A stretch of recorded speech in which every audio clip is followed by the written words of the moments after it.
to episode 2 of the ADHD Unfiltered Podcast. I'm Cherry. I am Emma. And hello. And yes, hi. And I think we're going to just jump straight into, we're going to talk about burnout today. Which is prevalent in a lot of people at the moment, and probably a lot of the audience listening probably feeling it too. And I think that's why we wanted to talk about this, because we're both burnt out. We are frazzled. And I think it's just not the best vibe, is it, being burnt out? It's not what you want in life, but inevitably it happens. So it's important to talk about. Exactly. And I think it's so important, especially in the neurodivergent kind of community, to recognize that you're having a burnout. Yeah. Because I feel ADHD burnouts, they kind of manifest themselves a little bit differently to what I imagined burnouts would look like. Yeah. So I actually, for a long, long time, had really struggled recognizing when I was in burnout, I still often don't recognize it until I'm right in the middle of it. I know. I think it's now. funny that. I think, and everyone says that too, because I think when we get that, I know for me anyway, I get this burst of energy before I really hit burnout, and I will utilize that energy to the point where I burn myself even more. Like I get into this whirlwind, and I think I actually feel really good when I'm in that state. I actually love it. And the next day I'm done. That's it. And it will be that's the mood where I'm like, I'm running away from everything. I don't want to do that. I don't want friends. I don't want to talk to anyone. And it's such a boom, like you come crashing down. And I think that's what's so hard about it as well. I think they actually call it the ADHD Burnout Cycle. Yes. Where it literally it's a cycle, so it doesn't really start anywhere, but it sort of starts in the hyper-focused state where you're like, oh my God, I can do this. I can do everything that I wanted to do. I'm smashing this. Yeah, you think you are. You really feel like you are. And it's a good feeling because you finally feel like you can get on top of everything. Yeah. And then the next day you're like, oh my God, I can't keep up with this. Yeah. Why is it not working anymore? Yeah. I know one of the one of the main signs for me that I am burnt out is I feel like I've constantly got a very mild case of the flu, and my body feels heavy. And I know you're going through that right now, and my body doesn't feel like it can do what it usually can. I'll find I have to sit down more. I essentially feel like I'm getting really old, and like everything aches. And I used to just think, oh well, that's just me, I must be an achy person. But when you really slow down and listen, that is your body saying to you like, hey, I'm not actually doing okay, and I haven't even got the energy to fight off not feeling great. And that's exactly it. And that's where you are with having this cold that's lingered. Exactly. So you can't fight it. You start in like that super like high energetic state, then you want to continue that because you want to people please, you're a perfectionist. And because I think there's also this notion that is kind of like almost ingrained in us that ADHDers are lazy, and therefore we constantly have to prove to almost ourselves that we are not. So we kind of overcompensate constantly for our difficulties. We mask so hard. And then that masking leads to fatigue in itself. And because you can't keep that up, you're going to you just keep kind of crashing down until you kind of hit until you hit rock bottom, and then you're like, I can't do anything anymore. This is it. For me, often that's the state where my immune system is like, well, you're not going to slow down, so I'm going to make you slow down. It forces you 100%. Last week, I got a really, really nasty sickness bug, the second one during the summer holidays, which is wild because I rarely get them. I'm pretty good at when the kids have it, I don't get it. This time, 2 in 6 weeks. And the one last week knocked me out. I was in bed all day, and it was the day after I decided to slow down. And it was almost like the universe was like, yeah, you will this time. Like you have to. Yes, and it did. And it made me, it almost put things into perspective of, you're really not well physically. And if you're not well physically, inevitably you're going to not be well mentally. And I don't want to get to that point. And it's really hard as someone with ADHD to make that decision, because like you say, you've got so many aspects of things that are blocking that path. Shame, Absolutely. not wanting to seem lazy, proving to Hmm. yourself that you're not lazy. And And there's also like that notion of, or that general kind of view that you have to be productive. And if you're yeah, productive, that means you're, one, not a lazy person, but two, you're a worthy human being, worthy. which is, Oh, yeah. yeah, That, do you it's know a what? When problem I in had my itself. son, yeah, when I had my son 5 years ago, that was the thing that got me the most. I've always worked in my adult life. I've always had a job. I've had times like a month or two where I've been transitioning between jobs, but I've always Mm. worked. So when I had my son, I couldn't afford to go back to work because of the childcare element. We Mm-hmm. weren't doing that well for money at the time. So I became a stay-at-home mum. Wow, that was like it opened Oh up my this God. whole catalogue of shame, feeling like I'm not worth anything. I did Oh so God, many yeah. courses online to try and prove to myself that I was worthy. And, Mm-hmm. all it did was make me feel even more confused and lost, because I was taking in all this information, but I didn't want to. I didn't want to do that. I wanted to just be a mother, but I felt like just being a mother wasn't enough, because I Mm-hmm. felt like I should be doing something that adds to society. And that feeling in Yeah. itself, I think, has perpetuated my mental health to be not great a lot of the time, because it's just this constant competition with yourself to prove that you are worthy. And that's so sad that we even feel like we have to do that. Like, that makes me, as a mother now, always want to build up my children to the point where they never Yeah. ever doubt their worth, because it's Absolutely. It's that so kind of bad. low self-confidence that kind of just comes from all the years of kind of, being told all Yeah, these kind of critical comments around your ADHD, and basically yeah, like you're criticized for not being neurotypical, really, yeah. or Essentially, and I presenting think neurotypically. realizing that isn't when you realize that, it doesn't necessarily make it feel any better, because you've been criticized for something that is Hmm. genuinely out of your control, and it's the way that your brain is wired up. And Yeah. obviously And I didn't it's know not that. like you're not trying. Yeah, I literally, I mean, I remember there were times in life where I didn't try at something Mm. and I would do okay. I was kind of one of those people that could coast through school without really putting much Hmm. effort into it. So no one really bothered with me. They would just be like, well, you're lazy, but it's worked out all right for you. And it was like, I'm not lazy though. I'm No. struggling to have put the focus in, and I still did okay. And it was when Hmm. I got to higher level education where I just gave up, because I was like, I physically can't do this. And it was just that, again, of trying to prove yourself when you see so many other people just doing fine and not struggling. Yeah. It's really hard to not get insecure about yourself and Yeah. to fall into that burnout from just, again, the fatigue of your thought processes alone can burn you out. I really feel so. Absolutely. I feel that so much. Yeah. And I think once you're in that state where you can't like physically do much anymore, there I feel like even resting sometimes isn't really restful because I feel Yeah. guilty about resting. Yeah. And I think that's often where the kind of depression can sometimes, or Yeah. depressive symptoms can like pop up or crop Yeah. up, or It's it might look like seeping. depression, but it might actually be burnout, Oh, if that makes 100%. sense. Yeah. And looking back, I realized I was in a long state of burnout, Yeah. like of kind of like repeating burnout cycles, especially Yeah. in my last year of university. It was lockdown, and my daughter was about 1, Oh my and I was God. just like, I don't So much know. going on. I oh Even you just telling me that, I'm like, oh, like that, the thought of all that stress that you must have been feeling with a 1-year-old on top of that. It's so yeah. much to and carry. and as well, what you said about constantly feeling like being a mum is not enough, like you Yeah. have to be something else, you have to do something on top of that. I think this is such an unhealthy thing that society has got.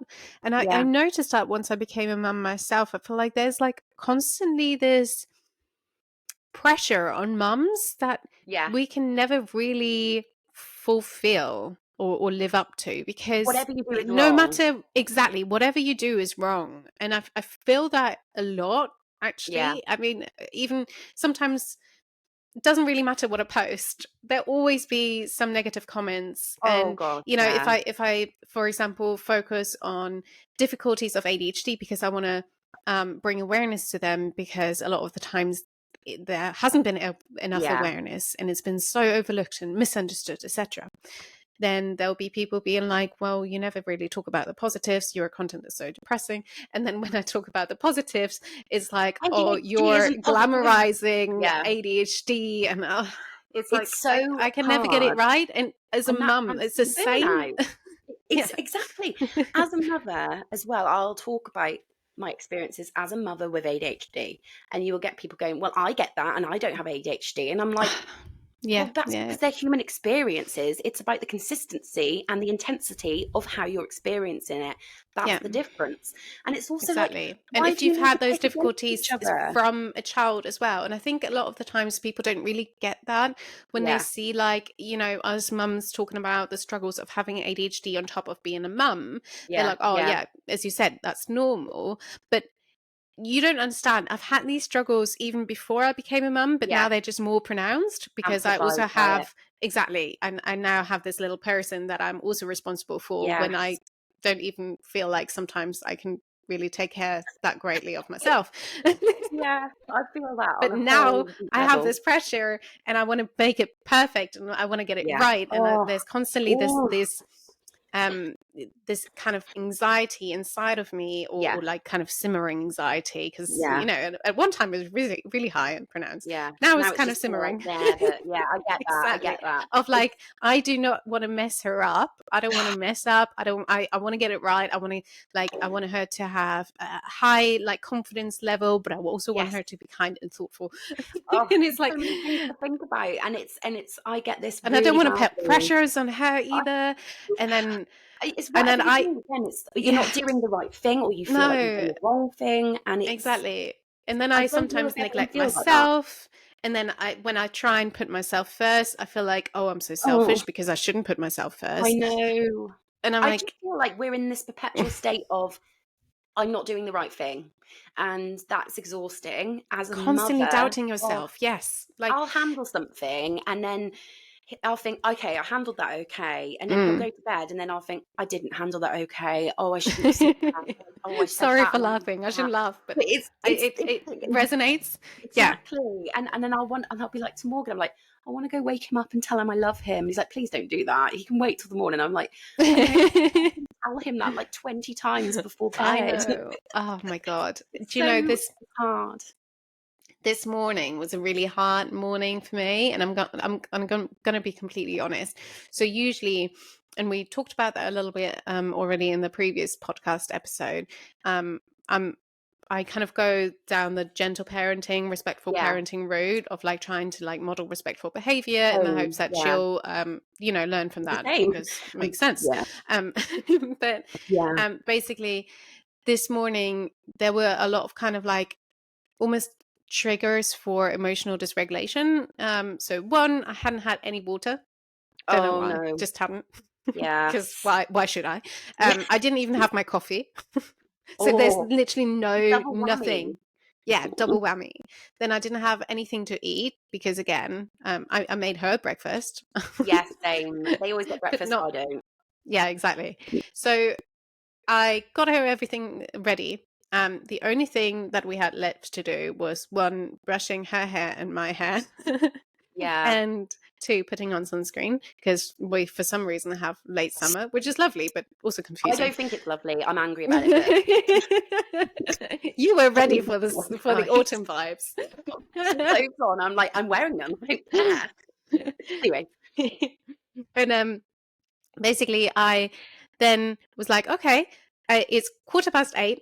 Great. I'm smashing this for once. I'm not like super running late. And I was like, if maybe if we get there, maybe she can even get like grab a little bit of like fruit from the breakfast that they've got left there, which is until 8:30, right? So I was like trying to hurry, and I couldn't find the hairbrush anywhere. And we had 3 or 4 hairbrushes at one point. I kid you not. And I keep buying new hairbrushes and they just disappear. I don't know. It's this awful thing of like, I'll brush my hair and then I'll mindlessly Put it in a put silly it somewhere that Yeah. seems to me logical in that Yeah. moment, but Yeah. I can never for some reason retrace where it was. Yeah. And then I called my partner, because sometimes he does that too, because he's got the inattention side of ADHD, and so he was trying to like retrace the steps that he took whilst my daughter at the same time was screaming at me to read her a book, or like whether she can do a tie-dye, and I was like, we don't have time for that right now. And she was like, no, I want to do it now. And I'm like, yeah. It's and so then challenging. yeah, eventually I found the hairbrush, but then she didn't want her hairbrush because she was angry at me because I didn't have time to play with her. So now I was like, well, thanks for guilt tripping. Yeah. But and then I just boiled over because I knew at this time I wasn't going to be early. I was going to be late again. Yeah. And then so being late, like that time management is like a huge issue for me. It has been my whole life. I can never seem to get it right, which is super frustrating. And I've had so much criticism about it, and it's just It just so adds to that pain. Yeah. absolutely. It's got like I realized actually afterwards I had like, I wasn't talking nicely to myself at all in that moment. Yeah. And I snapped at her. I got loud, and I Yeah. didn't yell at her directly, but I yelled at the situation, but it Yeah. came out directed at her. And I don't know Yeah. how to, can I ask you, how do people do that? When you're angry about a situation that's got nothing to do with someone that you're talking about, how do you not get angry? I'm very much I am the worst for feeling anger, and I feel it in a weird way where I like internalize it, and then I'll get angry at myself, but loudly. And it Yes, often feels like I'm being angry at people around me, and I'm not angry at exactly. them, but I'm not good at expressing anger. I don't know how. I don't know how to do No. it in a way where I can And confidently say, I'm feeling angry, that's okay. I'm more like I'll cry and I'll like go like a child, essentially. So exactly. I'm basically yelling at myself, but yeah, that's and people it. don't really get that. No, because it doesn't look like that, does it? No, And my no. partner's very similar. When he gets like irritated, so like yesterday he was working with this tool and it wasn't doing what he wanted, and he was going like that, and that triggered Mhm. me because I do that when I'm angry, and I'm like, Mhm. oh Mhm. god, oh gosh, is he gonna like get really angry? Which he's not. He's not like that, and like he has his moments, but you know we all do. But he was just Yep. having, and I feel like when someone else is angry, I take that on. And I'm like, oh, I don't want to make my Mhm. children feel like that. But also at the same time, I do think it's important to model those emotions because we're all going to feel anger. As long as we explain it afterwards to the child and say, I'm not angry at you, Yeah. I'm feeling angry at myself, and I don't mean to frighten you when I get angry. Yeah, I don't want to absolutely. raise And my voice, and just that's explain exactly it. what I yeah, that's exactly what I did to her as well. I was Yeah. like, afterwards I apologized like so many times. I was like, Yeah, look, I do that. I'm like, just so you know, I am sorry. Like, I know I've said it 12 times, but I I am. know. And I'm like, Yeah. mummy always loves you. Yeah. Always, always, always. And I was like, And look, it's never ever okay for mummy to yell at you. And I was like, I actually was like, no grown up should ever yell at you. That's never no, okay. It doesn't matter who it is. It's also not okay for mummy to do no. that. Okay. And I think the thing is, I know what you're feeling right now as well, is like you carry it throughout the rest of the day. And Yeah. it's like, even if you've handled it well afterwards, you'll still feel like, oh, wish that didn't It's happen. And it's actually I realized it's like that kind of forgiveness to yourself that yeah, you almost have to give. yeah, And once I kind of realized that, I was like able to kind of calm down. So I feel a little bit better now. I still feel a yeah, bit, shaken up, but yeah, I feel generally better. And we talked about like things that I could have done to calm myself down, which I felt like again was a way of making a bad situation something that might be useful for the at future. all. Yeah, Yeah, learning exactly. a learning curve for both of you. And Yeah. that's actually, to be totally honest, like having anger was something that I struggled with a lot with my firstborn, not at him, but at life. Yeah. And I found it very challenging to not kind of lose my cool. And it's something that I've had to spend, it's been 5 years of continuous work on how to regulate my emotions so that they know how to regulate theirs, Yeah. because that's so important to me. And, last week he had a really bad meltdown over a little bit of a change in the day. And I was having a terrible day, and I didn't have it in me to help him, but I did it anyway. And you know what? It helped me, helping him. We got the colouring book out, and we were just scribbling on the paper and getting our anger out on the paper and ripping bits of I paper love up. that. And Yeah. after it, I said to him, I was like, do you know what? I feel better now. Should we do this every time? And the other day, he had a bad day. He was told he couldn't do something, and he started to get a bit irate, and he went, I want the paper. And I was so proud of him, and I was proud of myself, because I was like, I've just taught him how to regulate in that moment. And that was something I'd never been taught myself. And I thought, you know what? We put ourselves down. Yeah. We're burnt out, but we have got these skills within us that we're now passing down. And that's so good, because we're bringing up a new generation that will be able to be like emotionally regulated. Hopefully. Yes, absolutely. I mean, and that's kind of something that I stumbled across like right early on during my kind of, when she kind of turned into a toddler, and I was like, how do I do this? And I realized I was actually never really taught how to emotionally just like regulate myself like in a healthy manner. I was always kind of just having that view that anger was not a good emotion. It was a You bad should not, thing. exactly, you should not show anger. And if it's shown, it's generally shown in screaming and yelling. That's and it. and obviously sadness, it was okay to cry, but don't really burden anyone with that. But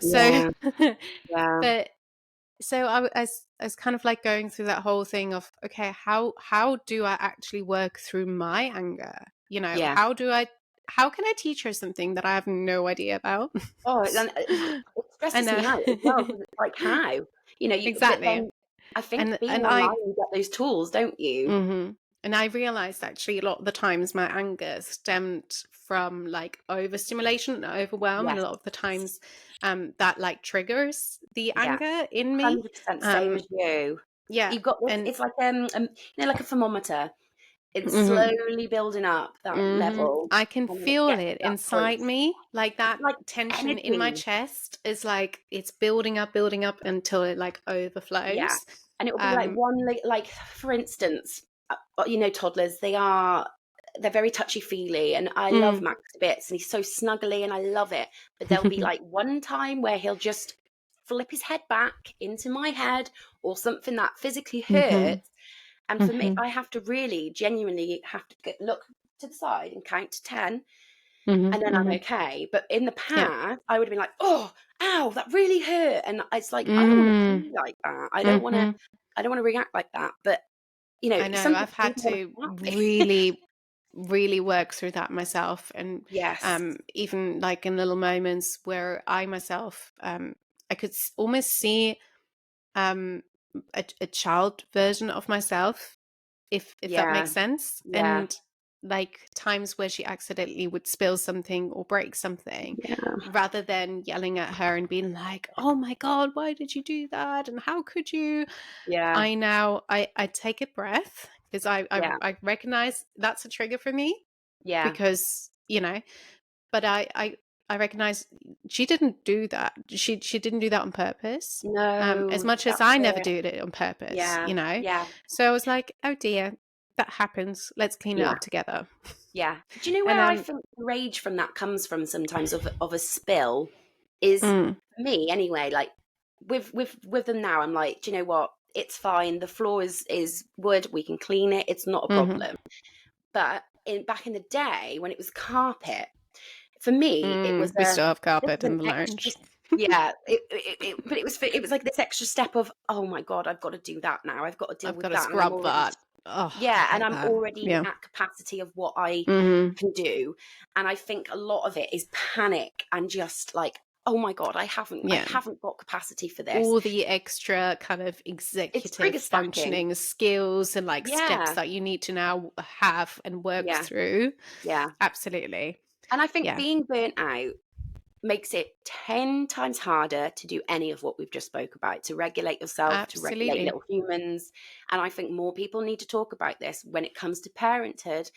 This is why I feel like so many parents end up in mental health crisis, because there's not the support out there. All you get is shame. And Yeah. burnout, and annoyingly, is a word that's used in just neurotypical world of, I'm tired, I'm feeling a bit Yeah. run down. When actually, Exactly. Like actually I thought burnout was just feeling like bit fatigued. unmotivated and Yeah, exhausted. yeah, And but I it's thought that actually was a burnout. dangerous. But Yeah. it's not just that. I think it's what It's we've all much more. experienced when we've been to the doctors and said that we're feeling depressed and we've have our anxiety spiked, and we try different types of medications and they don't necessarily work. It's probably because we're burnt out. We're not actually Mm. depressed. And I've never resonated with depression because I'm a very No. positive, happy, go lucky Yes, person. same. But I sometimes haven't got the capacity to enjoy life because I'm so tired or overwhelmed. But that will be a day Exactly. or That you two. can't then do the things that make you Yeah, feel good or that you enjoy exactly. doing, which is And where it's then a people cycle. or like kind of I guess also healthcare professionals who don't really know much about ADHD and that's kind of burnout cycle, Yeah. they will then very be very quick to jump onto depression because Yeah. oh It's that's just, like a big symptom, isn't it? yeah. If you just say it like that, like, oh, I'm not doing the things that I used to enjoy as much anymore, Yeah. that in itself would be like, oh yeah, red flag for This depression, is absolutely, depression. yeah. Yeah. But if you have like the context around it of you having ADHD and actually you want to do those things still, you just don't have the capacity because Yeah. your energy levels are at minus. Yeah. And and and and and and you don't it's have the happened. brain capacity to even like kind of plan and execute these skills because of Yeah. executive dysfunction that comes with ADHD. Or even So communicate it. It's hard to mhm, verbally say what's wrong when you're burnt out because there's so many things wrong at that time. yeah, And I've seen it in creators, and I hope you won't mind, but Chris from Happiness and mhm, Movement, I've seen him post this morning that his eyes gone all puffy and red. He's not feeling good. He's feeling like he's got a cold and he's been burnt out. And you see it, this cycle of, it starts off feeling, you feel a bit fatigued, a bit mentally not okay, yeah, and physically it catches up with you.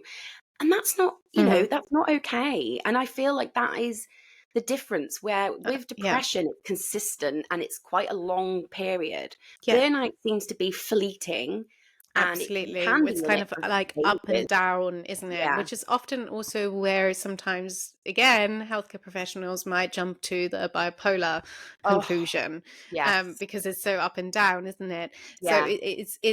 it's a fine line, and you can absolutely have bipolar, you can be depressed, and you can Yeah. have ADHD on top, or you can just be you just have bipolar. I mean, just Yeah. that's I enough, feel isn't it? so But deeply for the people that have bipolar, ADHD, yeah. depression. I mean, if you're battling all of those at once, my goodness, I'm sending out love, because like that must be Yeah. so, so I know. difficult. I just got goosebumps thinking about that, bless Yeah, them. me too. It makes me want Um, to like go and hug everyone and just, yeah. I don't know. I I don't know. even like Be hugging. like, I want to hug you. I don't know why I got so I'm close and there. depressed.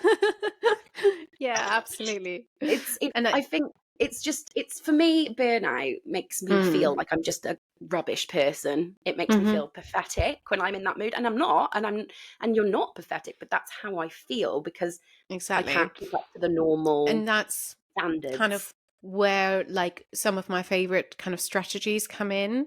I Yes. mean, one, you actually have to recognize that you're in burnout, which, Yeah. can It's not take a the while. I easiest, mean, is it? I've had a cold for a good 4 months. I think this is the fifth week now. Oh, So hang on, like weeks or months? Weeks. weeks, fifth Okay, I was going to week say, can you in a go to the row, doctor like if that was months? I was no, genuinely no. really worried. But I 5 had weeks. I had a cold that developed into sinusitis that I needed antibiotics for. Then I had an endo flare up, and then I had this cold that got like a chesty cough, which I've now basically gotten over with. But that kind of Yeah. all these things right in the summer Oh, were like for exactly. me, okay, I think I might be in burnout because at the same time I also felt like very low on energy. I felt like Yeah. I couldn't do all the things, like I couldn't tackle all my to-do lists, and kind of like I recognized that self-criticism and that negative voice inside my head. And that's exactly where you can what you can work on. So once you recognize you're in burnout, you can then reflect, try and verbally process what you're actually thinking, what you're thinking Yes. about yourself, because a lot of the times with ADHD you have this internalized hyperactive mind a lot of the times, where you jump from thought to thought. So it can be really, really hard to process your thoughts and actually pinpoint exactly what's going on. Whereas if you talk out loud, you can kind of more actively process and realize what you're actually thinking. Yeah. Exactly. Even if you do it to yourself, talk out loud to yourself. That's actually exactly what I do a lot of the times. Is I talk to myself and I'm like, okay, actually, what am I thinking about myself right now? Yes. And then some negative things will come out and I'm like, okay, so then I'll try to reframe those into positive things. And that can sometimes feel a little bit alien. But it's not just always basically easy. No, it's taken a long, long time of practicing this strategy over and over and over again. Do you feel like it's a bit like a mini therapy session with yourself? Because that's how I feel when I do it. Exactly. It's like you're answering your own questions. Yeah. And I try to talk to myself as if I was my daughter, or if I was my best friend, or basically I like to think to myself, okay, if I was talking to someone right now that I wholeheartedly trusted, my favorite person in the world, what would be the very best thing that I would want to hear right now? Yeah. So I imagine that, and then I tell that to myself, being That's so nice. You are loved. I love myself. I love myself regardless of how productive I am today. Yes. I do not have to tackle all my tasks. Maybe I can just do one of them and I can feel good about that. I can give myself a reward. I can give myself a little hug. I'm not alone. Okay. I think that's something that's really, really important to remember. And then kind of use some other strategies. But I feel like for me, the very, very first step is always talking to myself and reframing or rephrasing those negative thoughts into kind and self-compassion. Affirming thoughts. Yeah, because the more you do that, as well as, of course, at first it's going to feel so unnatural. And when I do it, sometimes I'm like I feel really, really, it's difficult for me to compliment myself. But when you keep doing it, you inevitably are creating a new pathway of, this is how I'm going to think. This is how I'm going to stop those thought processes from happening that are negative and reframing them. And this is why there is a space for things like cognitive behavioral therapy, if it's done correctly. And I know you've had a positive experience with anxiety, with it concentrating on that, because inevitably the problems with our brain, a lot of it is our thought processes, and that we get stuck ruminating. Speaking out loud, sometimes I'll even pretend I'm doing an interview because it's the novelty, it'll make it fun, and I'll pretend like I'm doing a really deep interview with Oprah or somewhere, I'm that kind of level. I like that. I really do. How it makes me, that's how I can do it, because I feel like it's more novelty and fun, and I'll end up saying things that I'm like, oh, I didn't realize that was still a problem, and then I can kind of right? Exactly. It comes out, and you're like, exactly.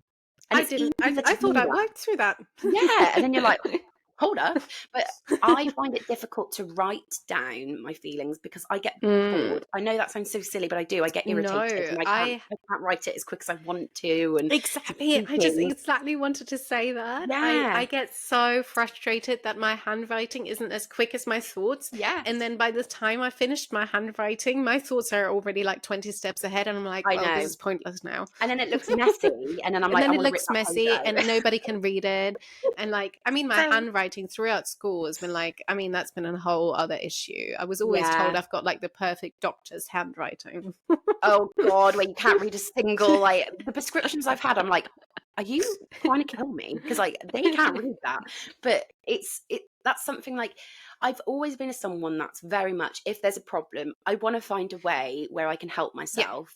And we're very problem solved, focused I don't individuals, want to aren't we? Yeah, but there's not statistics, the tools that I've always been given or been told don't necessarily work for me. And I think that's important to people to know, is it's okay to make your own tools. You don't have to use the tools that are recommended, because they Yeah. probably won't Or work for just everyone. rest. Just like, oh, No. do you know what? How? Just put your feet up.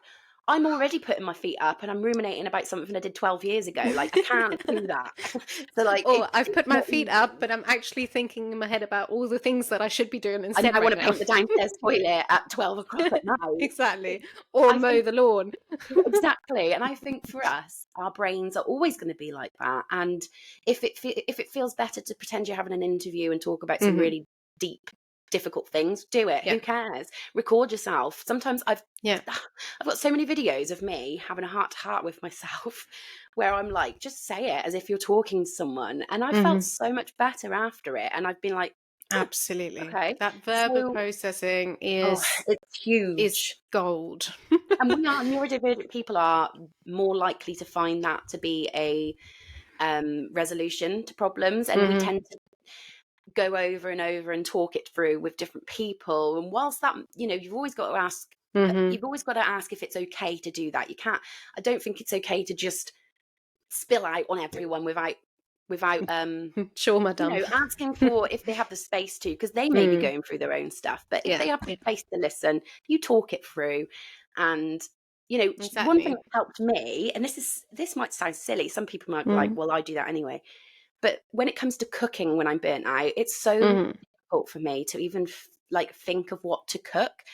Now we've been sitting down together, getting circling what we like in the recipe book, and then getting the ingredients and putting all of those ingredients in a box in the fridge. So when I need to go and cook, all I have to do is get out that plastic box with the stuff in it, and I don't have of pre-planning to look around. though.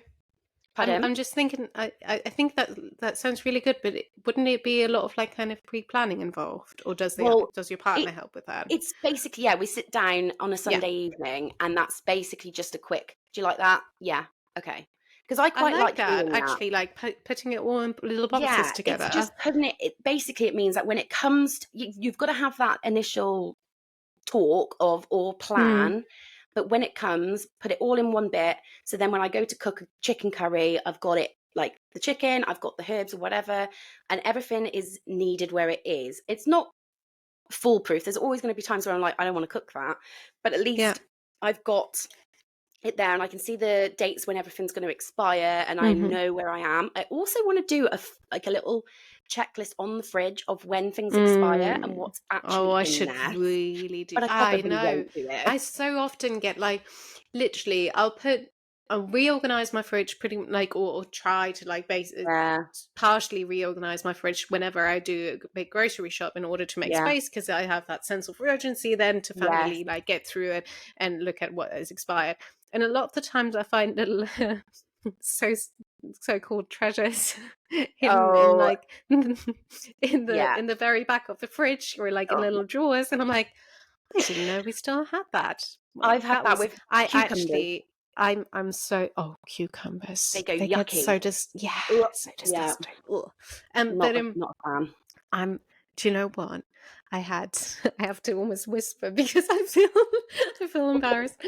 But we had this drink drawer, or still have, there's this little drawer thing in the bottom, and it was always really full. And something the other day must have spilled, because it had this sticky brown stuff, almost syrup. I was like, no, it doesn't look good. So I had to clean it all out.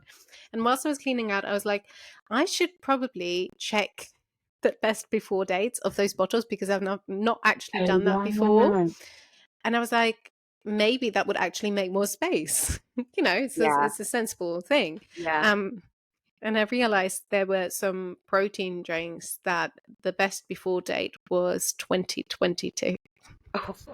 Oh, good job. I was like, oh my God, the amount of times I went through that drink drawer and cleaned it out and put exactly those bottles back without ever looking at it. And now, a year later, it occurred to me, actually, I've seen these bottles a lot. For a year. I know, honestly, we sorted out our cupboards finally. and there was stuff in there that had been in there since the day I moved in. So that was Mm. 2019. And there was like flour that was like, you just wouldn't use it. And I was like, why have I kept all of this stuff? And I've I looked in know. that cupboard and I've been like, never going to use that. But it's like that thing of, well, I can't get rid of that. That's so, and it's like, it's Well, 4 just years in out of case you date. might use it, you might need it, you know, or you might Yeah, regret not like getting rid if of I it. Oh fancied my God. food poisoning, maybe so, but Maybe got so. rid of it finally. And I was like, I I know. feel like a new Oh, woman. my partner the other day, he went through all the cupboards and he actually he had like this really nice hyper focus, like deep cleaning Yeah, mode where yeah, he went through all the cupboards and he actually chucked so many things away. I think I was like upstairs in that. So I let him get on with it yeah. because I've got bad decision paralysis at times. Same, So same. whereas he doesn't, he can just kind of get on with it, which I'm really Yeah. grateful for. Oh, that's so good. Exactly, and with the out of sight, out of mind, I often don't even know what you got rid of. Yeah, like you think, yeah. I always say, So if you don't go for it, you don't need it. exactly, but I then came downstairs and I was like, oh my God, this looks absolutely amazing. How did you do that, etc. And he was like, do you know what? I found some stuff that you bought from Germany where, because you know, I'm German and I Yeah. miss my German food at times. But he was like, you must have kept that for years because the best before date was like 2019. I was like, oh, it was the year my daughter was born. It's so funny though, isn't it? It's like, I feel like but it's out then of sight, out of mind. for a second, I was like, no, why did you get rid of that? And he's like, it's been Did like you really want 3-4 to? years out of date. I was I like, oh, find our okay, brain never mind, really thank you. funny.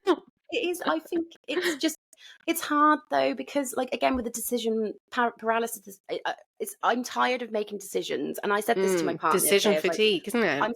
I'm so tired. I'm so tired because I've got all these micro decisions to make of when Hate micro to, decisions. yeah, I like what actually pajamas am to put the boys much in. bigger with big decisions. Big decisions are fine. I'm very much cut, and Yeah. like big decisions, I'm like, nope, not doing that. Gone. Like group chats Yeah, this week, I've exactly. been like, I'm out, and for Yeah, no reason other than absolutely. haven't got the space for it. I Whereas a like that little though, because decision, I feel yeah, like with the big decisions, once you've made a decision, it's like this massive weight I'm off your like shoulders, and I feel like I can driving. get on with that. Yeah, Yeah. but to think about what to wear or what to Uh-huh. have for breakfast, I will have a meltdown. I will have Yeah. a full on, and like I said to Morgan the I other day, my literally won't partner, eat because I can't decide sometimes what I want to same. eat. Well, for me, it's a banana. Well, If there's a just banana around, I'll just have that because yeah, your it's easy. safe And I foods, don't isn't even it? really like them. I don't even particularly. I just know that they're good for you. So I'm like, more from I that. love But that. I said to him, like, I've got to think about, and don't get me wrong, I'm not berating him. He does a lot. Mm-hmm. But there is inevitably still this pressure on, I do think, on the mother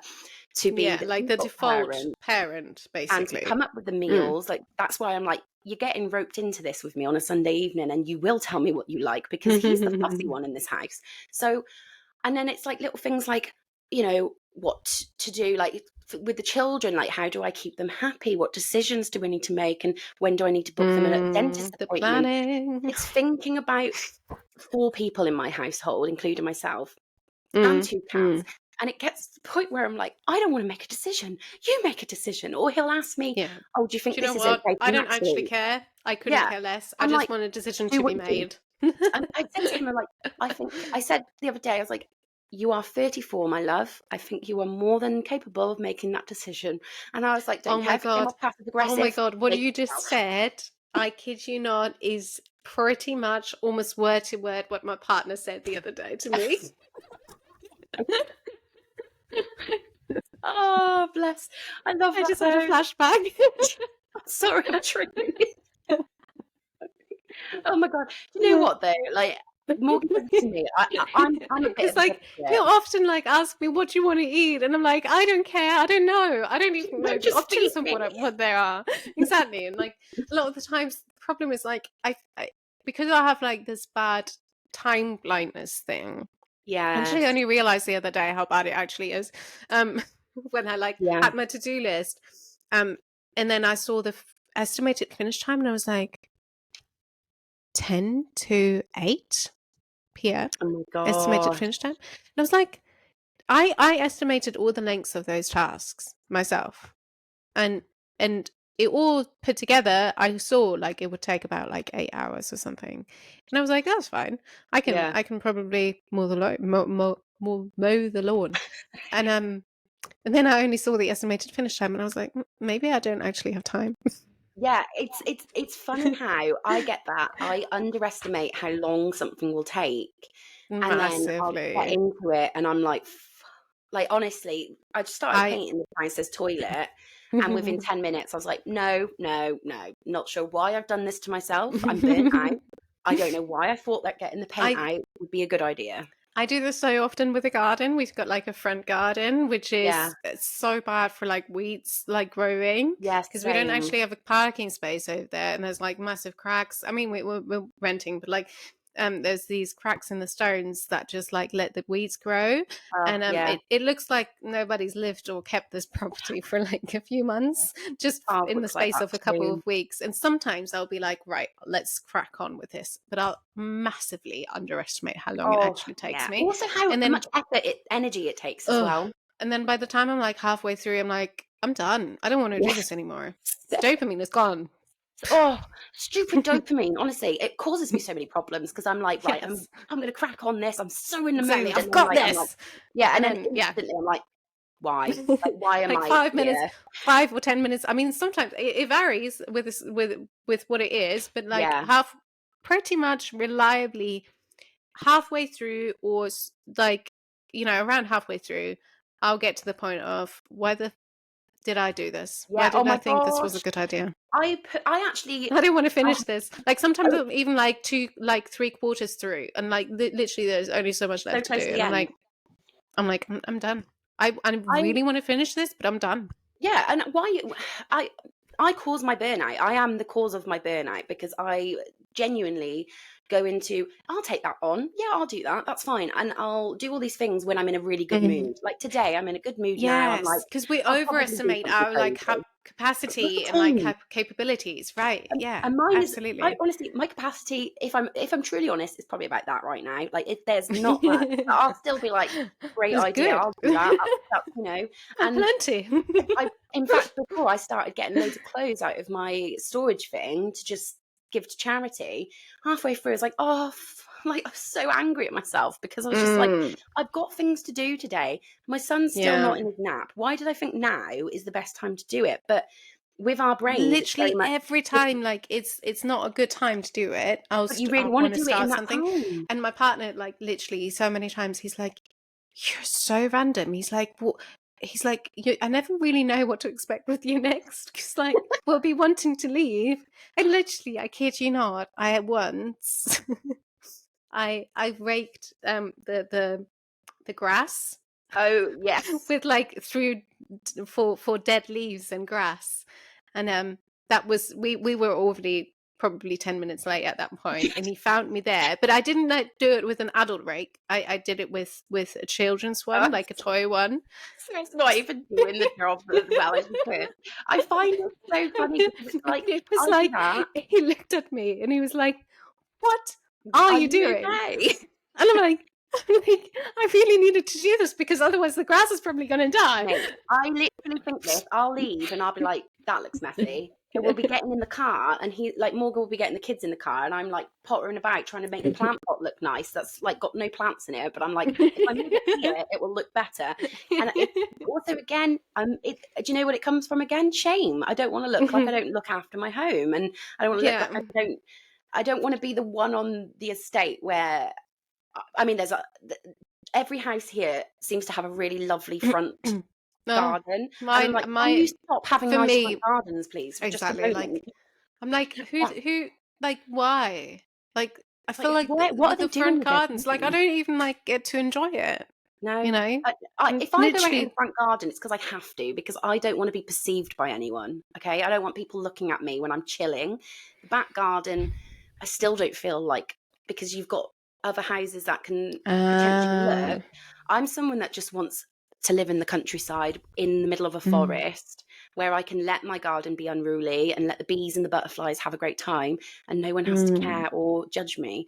But the world What a doesn't lovely seem to picture work in like that. my head. I think on that note, We should we should stop because probably wrap up the podcast in this episode, like, because with a nice picture in our heads of like, oh, peace. One day, oh my God, imagine if we got to that point where we both have countryside homes with like, I don't know, a little animal. Do you know, I always used to think, ducks. sorry, I always used to I always used to think I was like a city girl, because I grew up in big cities. I mean, I lived in Munich, I lived in Sydney, oh my God, and then and now I'm not in a big city. I mean, I'm in a medium city. I won't say exactly where I'm at. No, but I'm not in London. We do not want to be stalked. But I literally have grown up on farms. I don't know why I'm very hyperactive. You're right. I feel really good after filming our podcast today. But I grew up on a farm in the middle of nowhere. So to be around people is very unsettling to me, like neighbours and stuff. Is something I've never experienced. So when it's Halloween time and people are trick-or-treating, I'm like, oh my God, I don't want to answer the door. I've never experienced these things. So I'm getting better. I'm starting to mingle in society. I am becoming a person that deals with people. So thank you so much. But yeah, on that note, see, I'm starting to get like a little bit more retreated, like, you know, because I'm like, actually, I don't want to entertain this person right now. Like, not in a mean way, but like, I've started to notice what my capacity is at, and sometimes, like, the other day I was in the spa section of the gym, and I was like, right, nice, quiet me time, and a guy started talking to me, and I was like, no, get out. I just want to be with my thoughts. I would be human. I'd be like, look where we are. Look where we are. And I actually, for 1 second, for the first time ever, and I'm so proud of myself, I have to say that before we finish. Sorry. Yeah. I know this is going to sound really weird to people who don't get it, but if you do get it, you know where I'm coming from. But basically, I've always been such a people pleaser that I'd engage with these conversations. And this time, I did not. Oh, how did it feel? Not engage. Did you feel empowering? Good? I felt a bit bad in the moment. I was like, oh no, what if he thinks I'm like the rudest person ever? And then we're like, no, actually, you get actually it's fine. I'm never going to see you again. I need to protect my own boundaries. Yes, I need to look after myself, because if I'm not going to do it, you know, who else should I expect to look after me if I can't even do it? After yourself. So, you can't look after other people either. You know, you've got to put yourself first. Yeah, it was empowering. I love that. I'm starting to do it too, slowly. The Asda man the other day tried to make small talk, and I just was like, I'm fumbling with my I think here, mate. The next podcast episode, maybe we can focus it around people pleasing, RSD. Oh, yes. I think that was 100%. All right. Hyperactive, man. I am. I know. I love I love letting the hyperactive, like, impulsive side out, like not having to worry about like interrupting you and you thinking I'm rude or whatever. No, because we both do it. We're both constantly, literally, and I love it. No, I don't care you interrupting me. It brings me nice, like, new ideas. I'm like, yeah, keep it going. Exactly. I feel like I'm just thank you for making my day better. Basically, you really have. Well, likewise, you've literally brightened up my mood so much. Well, I'll stop the recording now. Bye-bye to everyone who's listened. Hope you have a lovely day.